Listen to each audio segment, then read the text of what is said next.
Hello students, how are you all?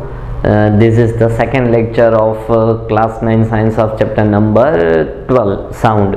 So in the last lecture of the sound, we have learned that what do we mean by sound, that sound is a vibration. Sound is a vibration. So we have also learned about that sound has a wave nature. Sound has a wave nature. Sound has a wave nature. And we have also learned about some of the characteristics of wave. For example, in the last lecture that we have learnt about what is wave. So first it was a mean position, then up, down. So this was the wave. So what we have learnt about the wave, that the maximum displacement of any particle is known as its amplitude. So A was standing for amplitude. Then we have the length of one cycle, that was known as lambda. Lambda means wavelength. Wavelength. What do we mean by wavelength? Wavelength means length of one cycle or one oscillation starting from here to here. So this is one wavelength. If you are starting from here, then up to here it is one length. If you are starting from here, then here to here. So whenever we are completing the one cycle, then it is known as a wavelength. Now time taken by wave or by sound to complete one cycle, time taken by wave to complete one cycle is known as capital T. Time period is known as time period. Now if we keep the time fixed that for 1 second, so in 1 second how many waves are completed of a sound? In 1 second how many waves are completed? Then that is known as, yes, very good, that is known as f, frequency. That is known as frequency. Amplitude means maximum displacement. Its unit is meter. Wavelength unit is meter because it is a length. Time period, time unit is second. Frequency, that is equals to 1 upon second. That is means we have learnt about the formula of the frequency. T is equals to 1 by f and f is equals to 1 by t. So they are the reciprocal of each other. So the formula of T is equals to 1 by f, and formula for the f is equals to 1 by t. So the unit of frequency is 1 by t, that is 1 by second. So 1 by second, or it can be represented as hertz, that is hertz, Hz, hertz. In the name of one of the scientists, we have named the unit of frequency hertz, and its symbol is Hz. So this much things we have learnt in the last lecture, that maximum amplitude means maximum displacement, that when the particles are vibrating, the maximum height they are attained by the particle during the vibration is known as amplitude. The maximum height attained by the particle during the vibration is known as amplitude. Length of one cycle is known as wavelength. Time taken by a wave to complete one cycle is known as time period, and number of cycles completed by a sound wave in 1 second is known as frequency. So now moving ahead, that sound, what do we mean by sound? Yes, sound is a vibration. So it means we need something to vibrate. And which thing is vibrating? Particles are vibrating. What is vibrating? Particles are vibrating. It means without particles there cannot be vibration. Without particles there cannot be vibration, because we need something for the vibration. If I do not have a hand, then I cannot perform this motion. Yes or no? If I do not have a chalk, then chalk cannot move. So it means I require something for the vibration. I require something for vibration, and that are the small particles known as atoms or particles, gaseous particles, solid particles, liquid particles. We require such type of particles, and without such particles we cannot have vibration, and it means we cannot have sound. Without vibration we cannot have such particles, and without such particles we cannot have sound. Yes or no? Why? Because sound is a vibration and something should be vibrating. If sound is a vibration, then what is vibrating? That particles are vibrating. Which particles? Either it can be a gaseous particle, it can be a liquid particle, or it can be a solid particle. Clear? So some particles are vibrating, and without particles this vibration is not possible. So sound is not possible without vibration. So sound requires something for the vibration. It means sound requires something, and that something is represented as medium. Okay, so sound requires something. Sound requires something means sound requires medium. For example, I can see you, I can see the camera, I can see the light, I can see the fan, I can see each and everything around me. You can as well as see me, you can as well as see the board, you can also see what I have written. Why we can see? Because we have eyes. So that was a good answer, but we can see because we have light here. Clear? So in the dark room, in the totally dark room, even if we have an eye, we cannot see. Even if we have eyes, we cannot see because light is not there. Clear? We are here able to see each and everything. Clear? We are able to see in the open ground each and everything during the daytime. Why we are able to see each and everything in the open ground during the daytime? Why? What's the reason? Because there is sunlight. Because there is sunlight. Okay, so where does the sunlight comes from? Sunlight comes from sun. Sunlight comes from sun and reaches to the earth. Sunlight comes from sun and reaches to the earth, and as and when it reaches to the earth, we can see each and everything. Yes? Okay, so in between earth and sun, what is that? There are two small planets, Mercury and Venus, which are not always present in between the earth and sun. Mercury and Venus are not always present between earth and sun. So many a times there is nothing between earth and sun, and most of the times there is nothing between earth and sun. Clear? So there is nothing between earth and sun. So and so we say that outside the earth and in between earth and sun there is space. There is space. Space means nothing, खाली जगह. Clear? So it is an empty thing. कुछ नहीं है, nothing, empty. पूरा का पूरा empty है, खाली पड़ा हुआ है. And so it is known as space. इसलिए उसे क्या कहते हैं हम? Space. Clear? So क्या present है? Space present है between earth and sun. There is space between earth and sun. Clear? Even though there is nothing between earth and sun, light can easily reach from the sun to the earth. फिर भी light है वो अर्थ तक पहुंच ही जाता है ना, बीच में तो कुछ है नहीं. इसका मतलब क्या हुआ कि बीच में कोई भी पार्टिकल नहीं है तो भी लाइट पहुंच जाता है. इसका मतलब ये होता है कि लाइट कैसे आया? तो लाइट विदाउट द पार्टिकल आया. लाइट का भी वेव नेचर होता है, लाइट भी ऐसे ही आगे बढ़ता है, लेकिन उसको किसी भी मीडियम की, किसी भी पार्टिकल की जरूरत नहीं है. पार्टिकल्स की जरूरत नहीं है, इसलिए बोलते हैं कि लाइट को कोई मीडियम की जरूरत नहीं है. जबकि साउंड तो खुद एक वाइब्रेशन है, और वाइब्रेशन कोई पार्टिकल का होता है, तो उसी पार्टिकल्स के बिना साउंड प्रोड्यूस हो सकता नहीं है. तो साउंड को पार्टिकल की जरूरत है, इसीलिए कहते हैं कि sound requires medium. Light waves do not require medium. Sound wave requires medium. अर्थ है वो सन के अराउंड घूम रहा है, कहीं बाहर नहीं चला जाता. उसका रीजन क्या है कि अर्थ है वो सन के ग्रेविटेशनल पुल से अट्रैक्टेड है. कि सन है उसने पकड़ के रखा है अर्थ को, ऐसा हाथ रख के नहीं पकड़ा है या डोरी बांध के नहीं पकड़ा है, लेकिन उसके ग्रेविटेशनल फोर्स ने अर्थ को पकड़ के रखा है. समझ में आया? सो नाउ कि भाई वो जो ग्रेविटेशनल फोर्स होता है वो भी वेव के फॉर्म में ट्रांसफर करता है. कि भाई आगे चल रहा है, बढ़ रहा है, प्रोपोगेट करता है, तो कैसे फॉर्म में? वेव के फॉर्म में. क्लियर? तो जो वेव होता है, ग्रेविटेशनल वेव होता है जो, उसका भी कैसा नेचर है? वेव नेचर हुआ, लेकिन उसको कोई पार्टिकल की जरूरत नहीं है क्योंकि बीच में स्पेस है, फिर भी उसको अट्रैक्ट कर रहा है. तो मैग्नेटिक वेव्स होते हैं, ग्रेविटेशनल वेव्स होते हैं, लाइट वेव्स होते हैं, इनको कोई भी पार्टिकल की जरूरत नहीं होती है. बीच में पार्टिकल हो या ना हो उससे कोई फर्क पड़ता नहीं है, वो आगे बढ़ते जाते हैं. बट साउंड वेव कैसा है? जिसमें पार्टिकल्स की जरूरत है. वाटर में भी वेव्स आते हैं, सी शोर पे जाए तो वाटर वेव्स होते हैं, तो विदाउट वाटर वाटर वेव्स हो सकते नहीं है. वाटर में जो वेव आते हैं ना, सो विदाउट वाटर भी वाटर वेव्स कहां से हो सकता है?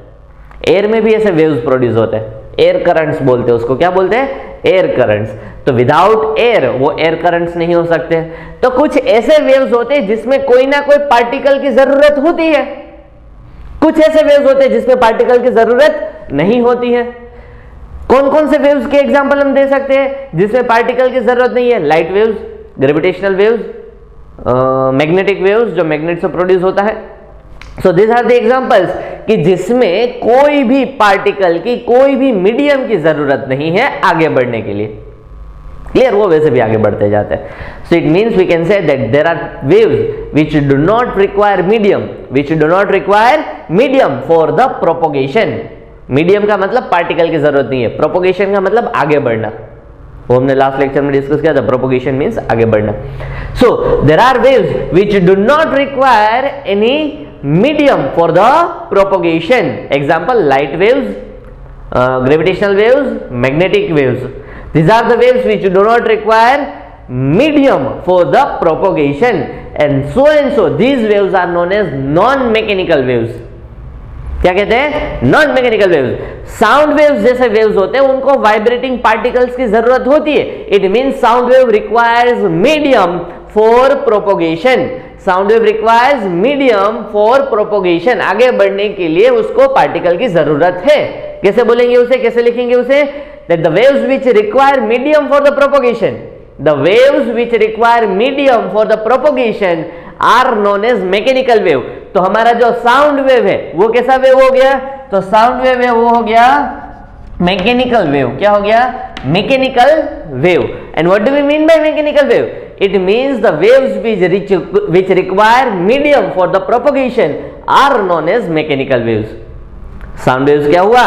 The waves which require medium for the propagation is known as mechanical wave.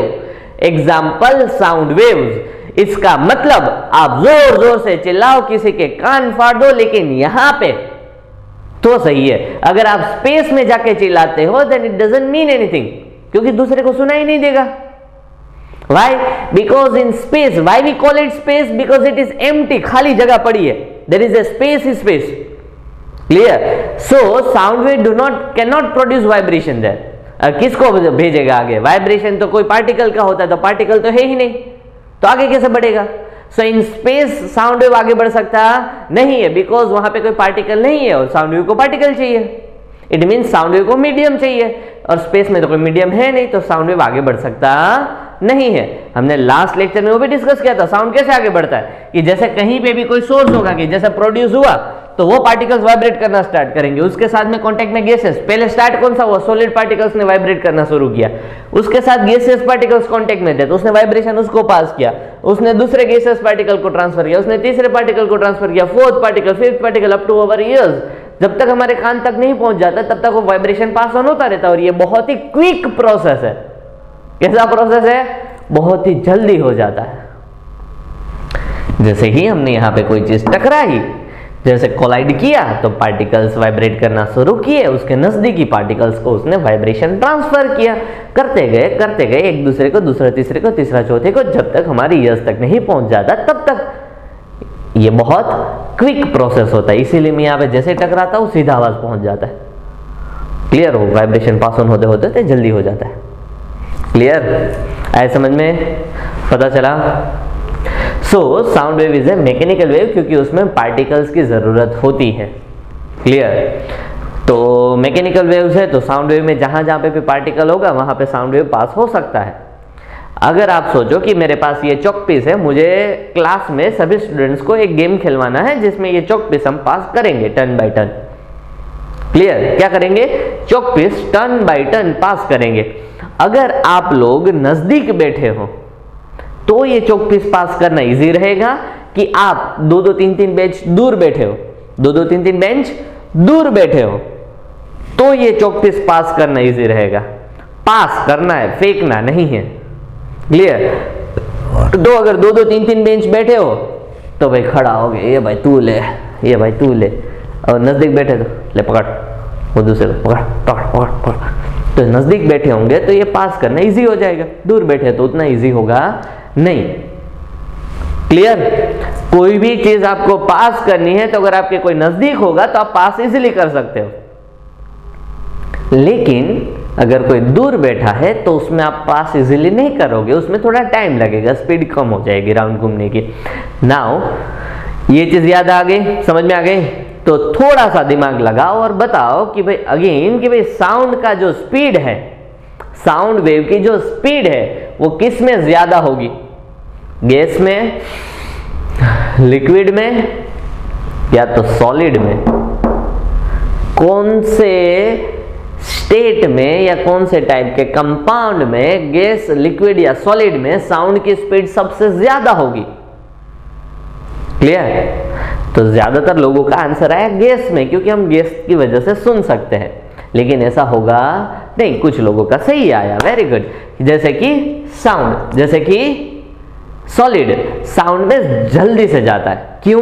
क्योंकि इसमें फर्स्ट चैप्टर में हमने पढ़ा था कि साउंड, सॉलिड क्या होता है कि जो क्लोजली पैक्ड होते हैं, उसमें पार्टिकल्स एकदम नजदीक नजदीक होते हैं, उनके बीच में स्पेस होती नहीं है। लिक्विड के पार्टिकल्स में थोड़ी थोड़ी स्पेस रहती है और गैसियस पार्टिकल में तो स्पेस रहती है, इसीलिए तो हम चल पाते हैं। सॉलिड में चल के दिखाओ, सॉलिड में चलेंगे तो क्या होगा? टकरा जाएंगे। क्यों? क्योंकि वो पार्टिकल्स क्लोजली पैक्ड है, तो वो साइड में जाएंगे नहीं। गैस के पार्टिकल्स क्या होंगे? उसके बीच में तो जगह ही जगह है, तो आप आराम से चले जाओ, गैसेस पार्टिकल साइड में चलते जाएंगे। पानी में चलने में थोड़ी दिक्कत होगी, क्यों? पार्टिकल्स थोड़े थोड़े नजदीक है, गैस जितना ईजी होगा नहीं। और सॉलिड में तो क्लियर, हम दया है नहीं जो तोड़ देंगे बोर्ड को। क्लियर? दया भी नहीं तोड़ सकता, दरवाजा तोड़ता है, बोर्ड को तो नहीं तोड़ सकता। क्लियर? सो नाउ कि भाई सॉलिड होता है, उसमें पार्टिकल्स क्लोजली पैक्ड होते हैं, तो वाइब्रेशन को ट्रांसफर करना इजी हो जाता है, वाइब्रेशन को ट्रांसफर करना इजी हो जाता है। और इसीलिए सॉलिड में साउंड की स्पीड सबसे ज्यादा होती है, साउंड की स्पीड सबसे ज्यादा होती है। स्पीड कैसे डिसाइड करेंगे हम? स्पीड अगर आपको निकालना है तो स्पीड का फॉर्मूला होता है डिस्टेंस अपॉन टाइम। साउंड का तो एक डायरेक्शन अगर हम लिखे तो उस स्पीड की जगह क्या बोल सकते हैं? वेलोसिटी। क्या बोलेंगे? Velocity is equals to displacement upon time. ये डिस्टेंस है, उसकी जगह क्या हो जाएगा? डिस्प्लेसमेंट। क्लियर? लेकिन किसकी वेलोसिटी है? साउंड वेव की, तो इसे बोलते हैं वेव वेलोसिटी। क्या बोलते हैं? Wave velocity. डिस्टेंस ट्रैवल हम लेते हैं जैसे कि एक साइकिल जितना, एक साइकिल का कितना डिस्टेंस होता है तो उसे हम कहते थे लैम्बडा, वेव लेंथ। तो वेलोसिटी का सिंबल होगा v, लेकिन इस v को हम सिंपल वेलोसिटी की जगह क्या बोलेंगे? वेव वेलोसिटी बोलेंगे। क्यों? क्योंकि ये वेव की वेलोसिटी है। डिस्प्लेसमेंट हमने मतलब कितना लिया? डिस्प्लेसमेंट मतलब कितना टाइम चेंज हुआ भाई, डिस्टेंस ट्रैवल किया तो लैम्बडा। लैम्बडा को ट्रैवल करने के लिए जितना टाइम लगता है उस टाइम को हम कहते हैं time period, because the length of one cycle is known as lambda. एक साइकिल का लेंथ कितना होता है? लैम्बडा। और उतने लेंथ को ट्रैवल करने के लिए जो टाइम लगता है उसे कहते हैं टाइम पीरियड। तो टाइम कितना हुआ? t। तो ये वेलोसिटी का फॉर्मूला हो गया v is equals to lambda by t। Velocity is equals to wavelength upon time period. दूसरा फॉर्मूला बना सकते हैं भाई, बिल्कुल बना सकते हैं, क्योंकि v is equals to lambda by t है, उसको मैं लैम्बडा इंटू 1 बाय t लिख सकता हूं। दोनों सेम ही हुआ ना भाई, lambda into 1 by t is equals to lambda by t। 1 by t की मेरे पास एक और फॉर्मूला है, 1 बाई टी को हम क्या कहते हैं? f कहते हैं।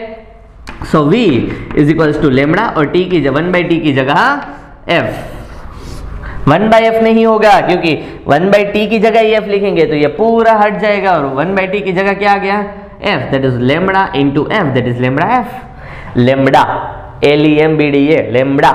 लैम्बडा का मतलब होता है wavelength, that is the length of one cycle. Length of one cycle is known as lambda, and v is equals to lambda f or v is equals to lambda by t. Which of the thing is given in the question? Accordingly we can use the formula. Clear? यहाँ पे फिर आप अलग अलग formulas बना सकते हो। जैसे लेम्बडा की फॉर्मूला क्या हो जाएगी? t इस तरफ मल्टीप्लीकेशन में चला जाएगा, तो lambda is equals to v into t। ऐसा फॉर्मूला बना सकते हैं, ऑब्वियसली बना सकते हैं, v into T, lambda is equals to v into T. यहाँ पे अगर हम देखें तो lambda is equals to v by F, क्योंकि f मल्टीप्लीकेशन में इस तरफ आएगा तो डिवीजन में जाएगा। So lambda is equals to v by F. यहाँ पे रखो तो भी चलेगा, t is equals to 1 by F ले सकते हैं ना, t इज इक्वल्स टू क्या होता है? 1 by f. So v is equal to 1 by f, तो v into 1 v by f. Clear? कोई भी तरीके से जाओ, फॉर्मूला तो सेम ही बनने वाले। t की फॉर्मूला रखो तो t क्या हो जाएगा? Lambda by v। t की फॉर्मूला दूसरी क्या हो जाएगी? लेम्बडा कहाँ गया, ये रहा, lambda by v. Clear. F की फॉर्मूला बनानी है तो देखो भाई, एफ की फॉर्मूला यहाँ पे से बना लो, F is equals to V by lambda, F is equals to V by lambda. तो ऐसे अलग अलग फॉर्मूलाज बन सकती है।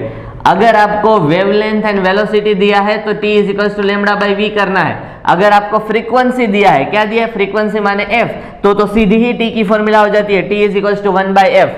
तो कितनी फॉर्मूलाज, वैसे तो फॉर्मूला एक ही है, एक ये भी एक ही है और यहाँ पे भी एक ही है, इसमें से एक दूसरा फॉर्मूला बना, इसमें से दो और फॉर्मूला बने, इसमें से दो और फॉर्मूला बने। तो वैसे तो आप कोई भी फॉर्मूलाज है तो उसमें अलग अलग सब्जेक्ट्स बना सकते हो। जैसे हमने एक चैप्टर में फॉर्मूलाज अलग अलग पढ़ी है, v square minus u square is equals to 2as। अगर आपको वी स्क्वायर ढूंढना है तो अलग फॉर्मूला बना लो, 2as, यू स्क्वायर दूसरी तरफ चला जाएगा तो प्लस यू स्क्वायर। अगर आपको a फाइंड करना है तो ये 2s इस तरफ डिवीजन में आ जाएगा, a is equals to v square minus u square upon 2s। अगर s फाइंड करना है तो s क्या हो जाएगा, v square minus u square और 2a इस तरफ डिवीजन में आ जाएगा। तो ऐसे अलग अलग फॉर्मूलाज तो हम ऑब्वियसली बना ही सकते हैं। क्लियर। तो इसमें से तो और भी फॉर्मूलाज बन सकते हैं, जैसे u की फॉर्मूला बना दो, देखो u स्क्वायर मुझे चाहिए तो u square is equals to क्या, वी स्क्वायर, 2a इस तरफ जाएगा तो वी स्क्वायर माइनस 2as। तो ये अलग अलग फॉर्मूलाज बन जाएगी। एक ही फॉर्मूलाज में आपने से कितनी बना दी, 1 2 3 4 5 फॉर्मूलाज। क्लियर। सो नाउ अगर हम देखें तो इसी तरीके से v is equals to lambda by t, lambda is equals to v into t, t is equals to lambda by v। तो अलग अलग फॉर्मूलाज ऐसे बन सकती है। थोड़ा सा ध्यान रखो तो न्यूमेरिकल में आपको काम आएगा। तो वापिस एक बार लिख लो, आज का होमवर्क है कि ये जो सारी फॉर्मूलाज है 1 2 3 4 5 6 7 एंड 8, टोटल 8 फॉर्मूलाज आपको 10 टाइम्स लिखनी है। How many times, 10 times. Obviously आपको ये सारा वर्क लिखना है। लेक्चर नंबर 1 में भी जो मैंने बोर्ड वर्क करवाया था, जो जो बोला था वो आप लिख सकते हो। आप यहाँ पे भी मैकेनिकल वेव्स की मैंने बहुत बार डेफिनेशंस मेंशन की है तो वो लिख सकते हो, उसका एग्जांपल लिख सकते हो। नॉन मैकेनिकल वेव्स का डेफिनेशन लिखना है और उसके भी एग्जांपल्स लिखने, फिगर बनाओ, ये सारी चीजें पता चलनी चाहिए। एम्पलीट्यूड क्या है, वेवलेंथ क्या है, टाइम पीरियड क्या है, फ्रीक्वेंसी क्या है। क्लियर। तो हम नेक्स्ट लेक्चर में अभी कंटिन्यू करेंगे और उसमें पढ़ेंगे कि भाई साउंड वेव के दूसरे कैरेक्टरिस्टिक्स क्या क्या है। Thank you very much.